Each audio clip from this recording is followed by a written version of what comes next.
Hi guys, and welcome to World of Warcraft with Buddy1927. That's me. And what I'm doing now is I'm actually have had a request, one from my friend, and actually a couple of my YouTube fans have actually asked me to do a tutorial on World of Warcraft, basically for beginners, noobs, nobody who's ever played this game, so you understand the concept of the game. And I'm also going to show you how I play the game, because I play it a little bit different than most players, but in the end results I have a lot of stuff left over and I actually end up with a lot of gold. So let's get started. First thing you need to do is buy the game. Okay, the game is called World of Warcraft. That's the beginning of it. And there's been several expansions to the game.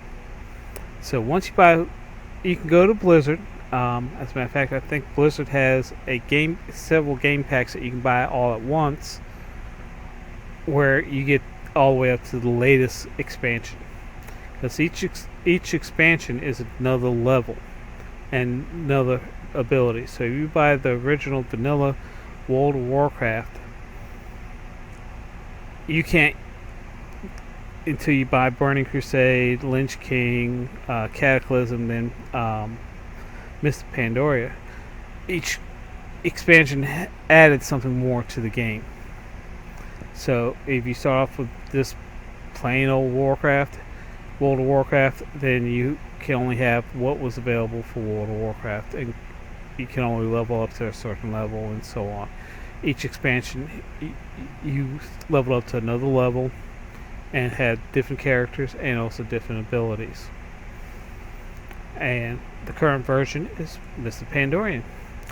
And once you get everything loaded up, and you have to set up an account with Blizzard, which is called a Battle.net account, to where you have to sign up for a subscription to the game, which is $14.99 a month. So you'll be able to actually play the game. You have to buy time each month. You can buy game code cards that are like $29.99 or $98. Sorry, $29.98, and that's 2 months. You can do a subscription on your credit card. You can pay for it monthly, every 3 months, every 6 months, or buy a 1-year subscription, depending on how well you like the game. Okay, now once you got the game loaded and you get your account set up, you hit World of Warcraft, and this is what comes up. This right here is what comes up. This is the Blizzard's loading screen loader. Basically what it does, it allows you over here, you can connect your battle account and access stuff, set up stuff, and stuff like that. Here are your games that you can play. Now, if you only have World of Warcraft, you can only launch World of Warcraft, but you can also launch Diablo 3 from this area. You can StarCraft 2, Wings of Liberty, which I have to reinstall here, and Hearthstone, which is their newest game, which is a card-based game. I haven't played it yet, and I might do that. So watch out for some videos on that. But we're talking about World of Warcraft, Mist of Pandaria. So this is it. Next is over here is the latest news. You can go by game if you just want to find out what's the latest news on World of Warcraft, StarCraft, or all the games. And this just gives you a little bit of update on all the games. And then we're back to here. This section gives you your account name, Buddy1927. This section here is actually your friends that you have. I have currently none online. Usually I have a bunch on here, but currently I have none online. But it also tells you the number of friends you have currently online. And underneath your name, you can select whether or not you're online, you're away from your computer, or you're busy. Since I'm recording, I'm going to select busy. So that way when my friends see, they'll see that I'm busy, and hopefully they won't bother me while I'm messaging. And one good thing about that with Blizzard is that you can actually PM people from one game to another. So if I'm playing World of Warcraft and one of my friends is playing StarCraft, I can send him a private message while he's playing StarCraft while I'm playing World of Warcraft. So you can actually communicate with people in other games, your friends in other games, see how they're doing and what, and maybe how they like that game, and should I get it, and so on. So you can actually communicate with all your friends no matter what game they're in. This section here gives you your options and tells me that I see my options is patch notes and all that. If I have any codes, I can redeem them here, and also letting me know that I have a pre-sale availability, which is the new game, which it's sending me to the shop, which is Warlords.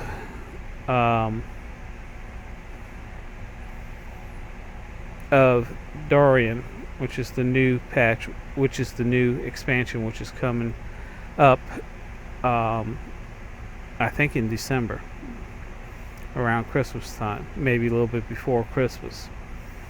And down this section gives you the latest, most newest thing, which is right now they're doing a video series called Azra's Choppers, where Paul Jr. is actually building 2 motorcycles, one for the Horde and one for the Alliance, and you can actually, once they get them built and shown, World of Warcraft is going to hold an event where people can vote whether or not which bike is the best, and whichever one is better, the Horde or the Alliance, that they will be able to get the new bike.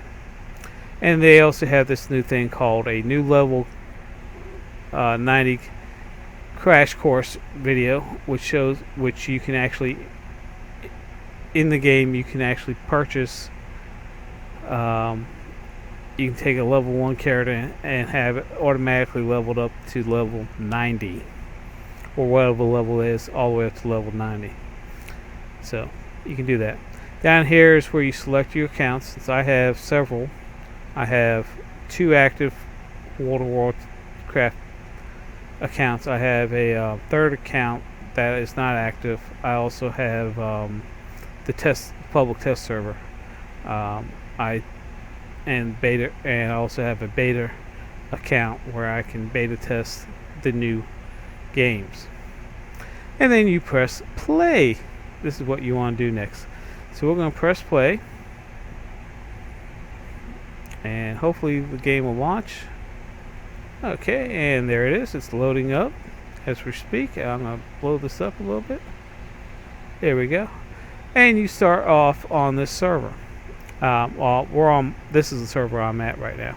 If you are new to the game, you'll have nothing here.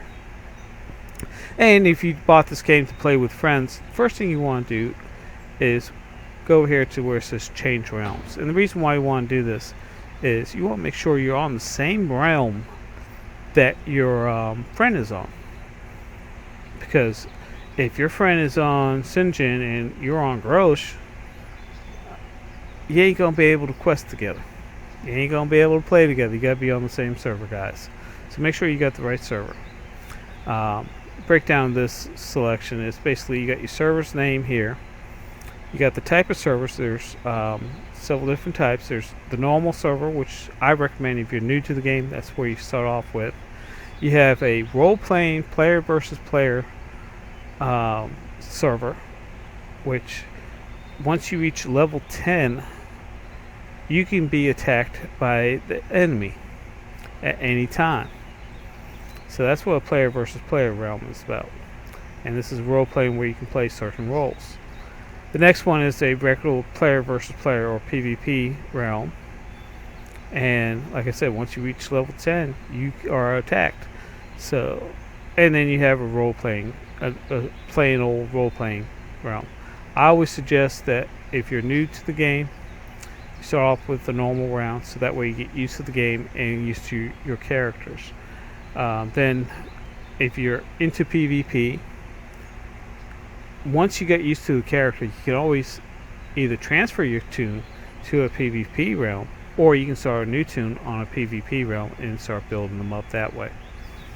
Okay, over here is the list of your characters that you have and how many you have on the realm. Like currently on my gross, I have 9 characters on it. On my Sinjin, I have 8 characters, and you can have a maximum of 11 toons on one realm per account. And I think, and I might be wrong, guys, they might have changed it. It used to be you can have a maximum of 50 characters on one account. Okay, and here's your population of the realms. You got from low to medium to high, and what we call new player. Now, you can actually, if you're new to the game, that's where you want to start off, is the new player realm. There's several different ways to play this game, and I'll get into it as we're going. But there's what we call an economy. There's one called nothing but questing. That's all you're gonna do is nothing but questing. The next one is dungeons and raids, where you do some questing, but you can actually level up your toons by doing nothing but dungeons and raids in it. So depending on what you're doing, depending on what realm you want to be on. So the other thing you want to be sure of is, if you, like I said, you got your friend, make sure you also have different countries. You have the United States, which is what we're currently on. You have Oceanic, you have Latin American, and you have Brazil. Now there's also a tournament one, which I'm not flagged for, and if you're in tournaments or arenas, that's where you go to World of Warcraft, and they'll be able, you can set up a tournament account, and there's information about it on the World of Warcraft website. So make sure you get the right country and the right realm of your friend, and you can go ahead and start level up too. Now, like I said, this will be all blank, so make sure you're on the right server. Once you're on the right server, you need to create a toon. Now, when you create a toon or a character, however you want to call it, when the game first came out, they were called toons, not characters. Now they changed it to characters. You got to choose from a male or a female. Those are you, for your gender. You got to pick your gender. Next thing you got to do is pick what side you're going to be on. Are you going to be on the Lion side or the Horde side?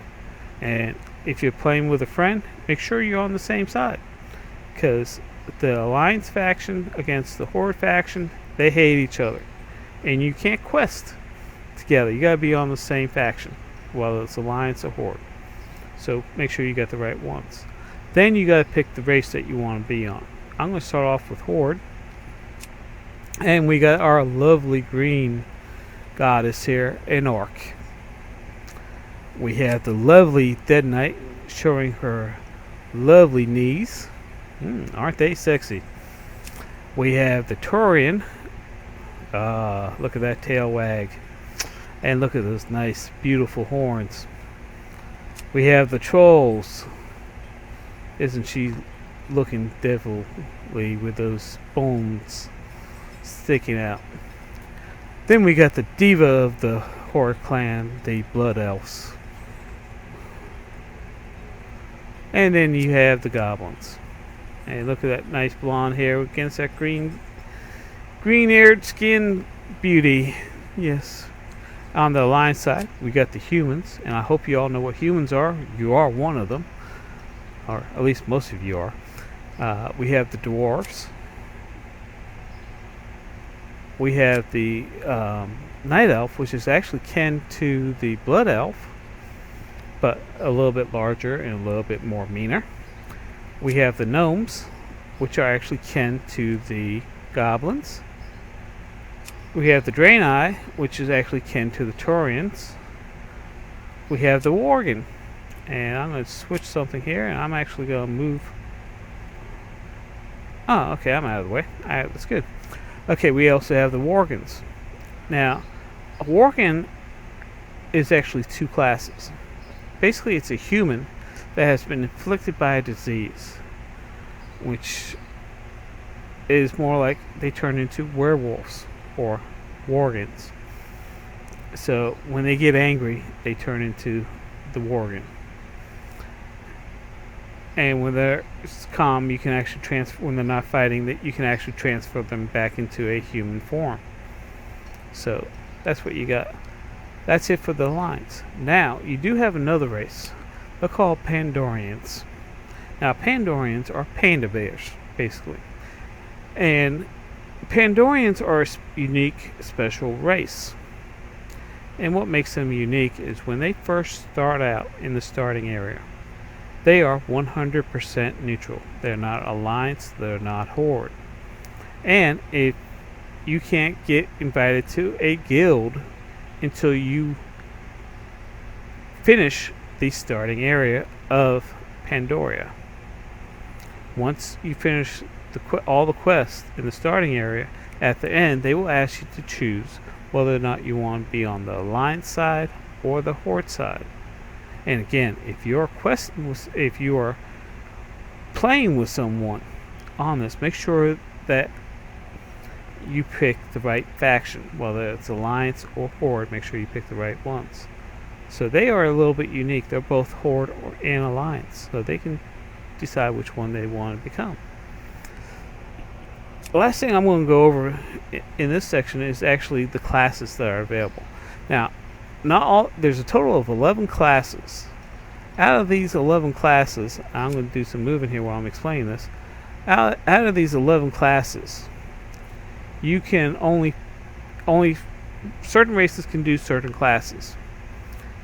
Not every race can pick from all 11. They're only allowed certain classes. And I'm going to blow this up so you can read this a lot better. I'm actually going to move this over there. Yeah. So you can see that a lot better. The dwarfs can pick every class except for druid. So I'm going to go down here. The warrior there's 3 roles that you can play a character in. There's a tank role, a damage or DPS role, or a healing role. Now the classes are subdivided in roles. Like a warrior can be a tank or a DPSer. Okay? Now, they can wear mail or plate, and they can also carry a shield. And the reason why I'm saying mail or plate is when you first start off as a warrior, you can only wear mail until you reach level 40. Once you reach level 40, you can start wearing plate. Okay? Which is a lot heavier armor. So they wear heavy armor. And they can also carry a shield. And that's the main thing. They deal damage with melee weapons. That's the main thing, is to hit and strike. They have 3 fighting stances with different benefits, and they use a rage as a resource. Next is the paladin. Now, a paladin plays the role of all 3: the tank, the healer, and the damage or DPS. Again, they start off wearing mail, and at level 40 they go to plate, and they can also carry a shield. Okay? Now, as with a warrior and with a paladin, a tank should have a shield. But since it's also a healer can also have a shield. Now, a paladin that is set up for DPS, they carry what we call two-handed weapons, where it takes 2 hands to operate the weapons. So you want to make sure that you have a good two-handed weapon if you're planning on being a DPSer. Okay? They use Righteous Vanquish of evil. They deal holy and melee damage, and have a variety of defensive spells. They use mana and holy power as their main resources. Next you have your hunter. Now your hunter is a roll damage. Okay, and you might also hear this as they're basically what we call a range damage. They use weapons like guns, bows, crossbows, and stuff like that. Their role is actually to do damage from a distance away. Now, as you're questing, they also have animals, which if they're in a dungeon, they can use the animals and stuff like that, but they can use the animal as a tank to control the aggro of the enemy that you're attacking, and that way the hunter can stay back and start using their ranged weapon to knock down the health of the enemy. They can, like I said, they're equipped with range damage, and they can also set traps. They gain a beast of your choice for a lifelong companion. So you can choose what type of animal you want help leveling you up. They're good at leveling and soloing a lot. Now you got the rogues. Rogues are the sneaky ones. Their main thing is damage. The highest armor that they can carry is leather.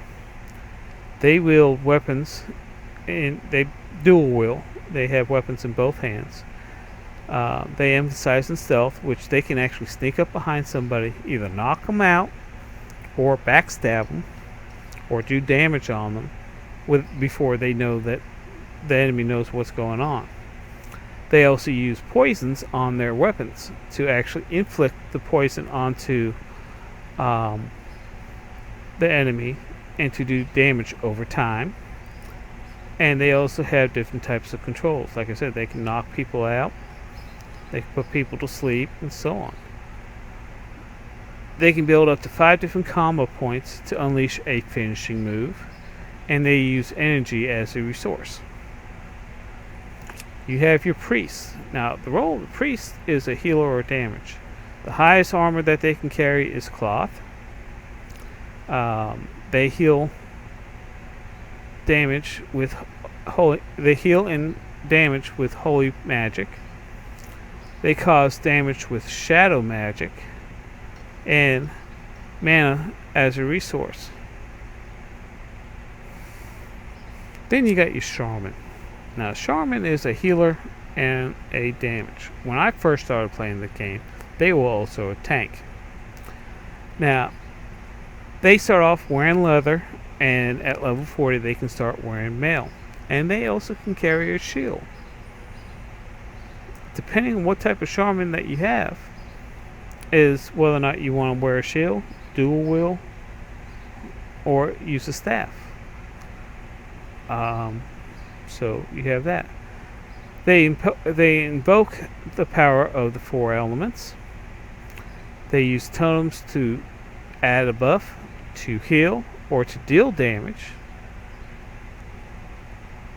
They have temporary enchants on the weapons with spells that can do damage over time, do one specific blow of damage, and so on. And they use mana as a resource. Next is your mage. Again, is a damage character. They can only wear cloth. They deal frost, fire, and arcane magic damage.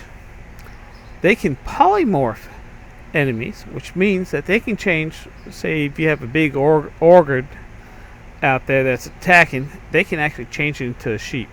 And while it's in sheep form, you can do a lot of damage to him. Or they can also freeze that person to the ground. Now, a mage is what we call also a range damage. I mean, they got to be away from the attacker, and cast their spells on the enemy from a distance. That's what we call a range damage. Okay, they can teleport to different cities, and they can also conjure up food and water. Use mana as a resource. Excuse me, guys. Okay. Now, next we got the warlock, which is also damage, which is including range damage. They can only wear cloth, but they can summon demons as servants and use demonic gifts to empower themselves. They can change forms themselves, and they can also use their little demons to much like the hunter does as a tank when they're questing. They emphasizes on curses, drains, and damage over time spells. Can consume soul shards, burning embers, or demonic fury for a spell abilities, and use mana as a resource. Next is the monk. The monk is a tank, a healer, or a damager. They can only wear up to leather and armor. They are masters at martial arts. So they tell you, Grasshopper, we know when you can remove the pebble from my hand, you have mastered the skill of martial arts. Yes. Sorry. They can move quickly around the battlefield to avoid damage. They channel their chi energy and keep the light and dark forces in harmony. In other words, they keep the yin and the yang in peace. Yes, young grasshopper. Okay. The next one we got is a druid, and they can be a tank, a healer, or damage. They can only wear up to leather. They are what we call shapeshifters into animal forms, or if they're a healer, they can actually transform into a tree in the healing while they're healing. They're versatile and can fill a healing, tanking, and melee or caster role, which means they can in the DP. Well, they can tank and heal, but in the DPS they can either be a caster, which is range damage, or they can actually be a melee, which they can use weapons to go up and attack. They use mana, rage, and energy as resources. Next is the Death Knight. A Death Knight is basically a tank and damage. They can only wear, they can wear everything. They can wear plate. It's the highest that they can have. They are former servants of the Lynch King. And one advantage a Death Knight has is they actually start at level 55.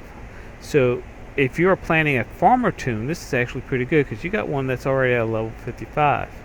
So you can level them up quicker. And as a farmer, I level them up to 60. Then I'll send them to get trained in what farming skills that they're going to have. Because once they reach level 60, they can actually learn how to fly and get a license to fly over the cities in the lower levels. They use a combination of melee combat with spells, diseases, and undead minions.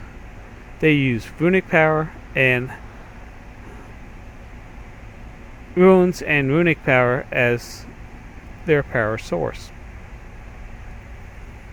So I'm stopping there. In the next episode, I'm actually going to show you how to make the character itself, the customizations that you can actually do, and maybe do a starting area. Depending on how much time I have. So I hope you liked this video, and if you're a gamer and you do YouTube yourself and you're looking for a YouTube partner, check out Marky Dragon Network. I belong to it, and I partner up with them on YouTube, and they help manage your channel and help you get what you need to do. So if you like this video, please like us on YouTube. If you think your friends are interested in this video, share it with your friends. There's a link down below. If you have any comments, leave them down below on my YouTube page. And if you haven't done it yet, subscribe to my channel. That way you get the latest videos that I do. I do not just do World of Warcraft, I do World of Tanks, and I do other videos. So you might be interested in seeing those videos. And you want to know when the next one comes out, subscribe. You'll get an email. So I'd like to thank you again for watching this video, and you all have a good day.